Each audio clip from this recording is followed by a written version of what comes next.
Peter Pan. The Darling children, Wendy, John, and Michael, lived on a quiet street in London. At bedtime, Wendy told her brothers stories about Peter Pan, a boy who lived far away in Neverland. Wendy knew that Peter was real because she had found his shadow trapped in their nursery. Late one night, Peter and his fairy friend Tinker Bell flew into the Darlings' house to look for Peter's lost shadow. Tink, do you know where they put it?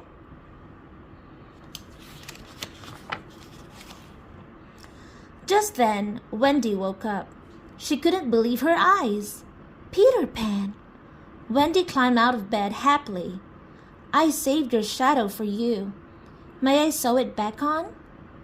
As Wendy sewed, she had many questions for Peter. Why do you come to the nursery window? To listen to your stories.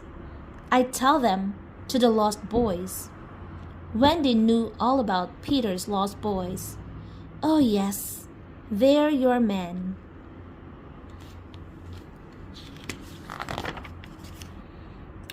Wendy told Peter that it was her last night in the children's nursery.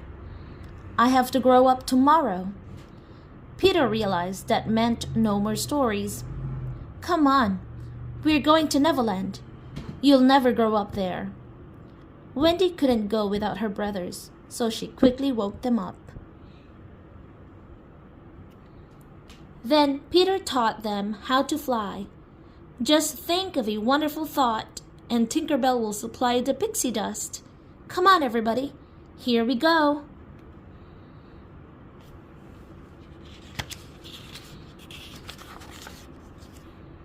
Soon they were flying high above Neverland.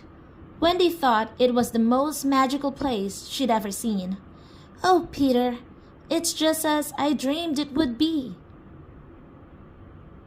They could see Mermaid Lagoon, the Indian camp, and even the Jolly Roger, Captain Hook's ship.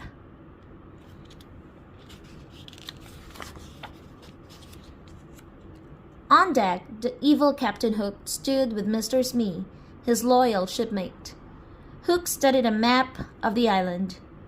Blast that Peter Pan! If only I could find his hideout, I'd trap him in his lair. Captain Hook hated Peter Pan. The pirate had lost his hand in a fierce sword fight with Peter.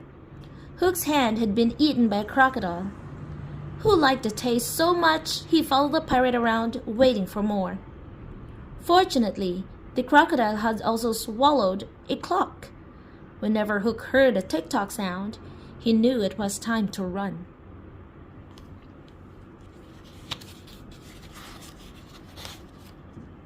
As soon as Peter and the Darlings landed, Peter couldn't wait to show Wendy around. So, John, Michael, and the lost boys went exploring, hoping to find some Indians. John was excited to be the leader. Forward, march! Usually, the Indians playfully captured the lost boys, but this time, the Indian chief was too upset to play games. Captain Hook had kidnapped his daughter, Tiger Lily.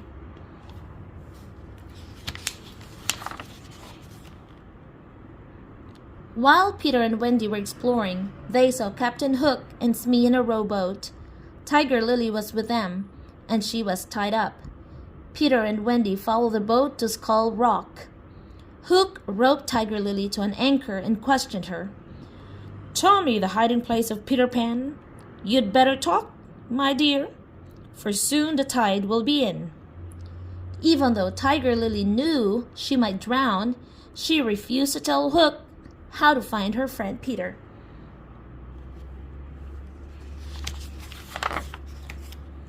High above the captive princess, Peter had an idea. Watch this, Wendy.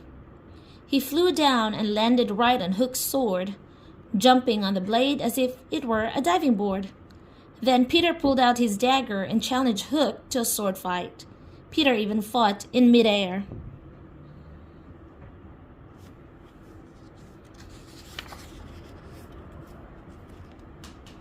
Suddenly, everyone heard a tick-tock sound.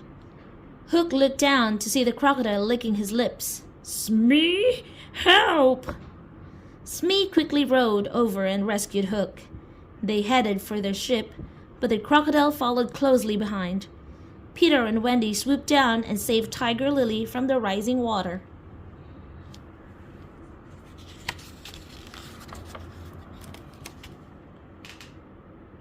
But Hook didn't give up on finding Peter's hideout.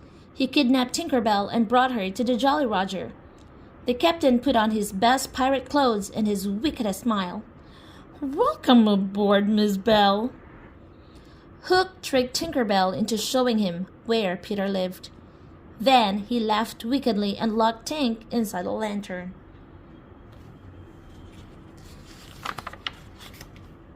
Meanwhile, at Peter's hideout, Wendy was beginning to miss her parents back in London. John, Michael, and the Lost Boys listened as she told them how wonderful it was to have a mother. When she finished, they all decided they wanted to go home with Wendy. That made Peter very angry. "Go if you want. I'm not keeping you here. But if you leave, you'll never be able to return."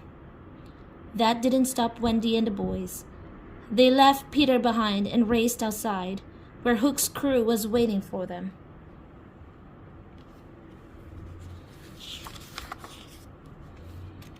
The pirates brought the children back to the Jolly Roger and tied them to the mast. Captain Hook offered the children a deal. "What will it be? Will you all turn pirates, or do you want to walk the plank?" Wendy proudly shook her head. "We shall never become pirates. Peter Pan will save us." "So you think Peter Pan will rescue you, Well, we have a little surprise waiting for him."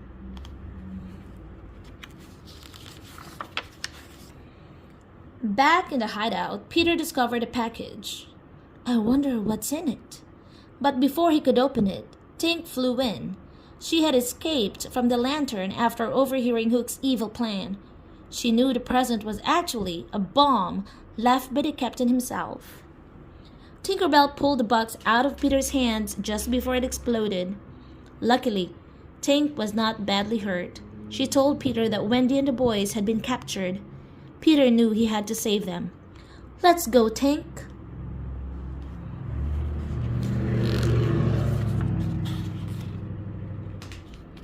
On the ship, Wendy and the boys still refused to join Hook's pirate crew.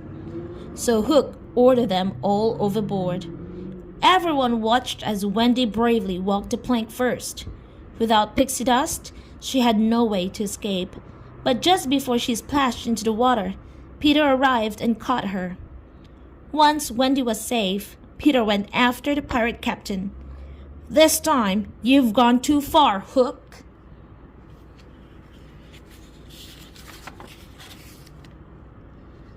Peter drew his sword and attacked the captain. John, Michael, and the Lost Boys helped fight the pirates too. Soon, Peter had won his sword fight with Hook, and his crew was forced to surrender. All the children cheered. "Hooray for Captain Pan!" Hook made one last swipe at Peter, but he lost his balance and fell over the side of the ship, where the crocodile was waiting for him. Hook swam away as fast as he could.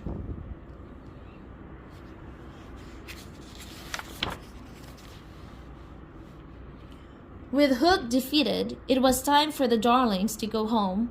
This time, Peter decided to help. "We're casting off. Go ahead, Tink." Tinker Bell sprinkled the ship with pixie dust and it began sailing through the air toward London.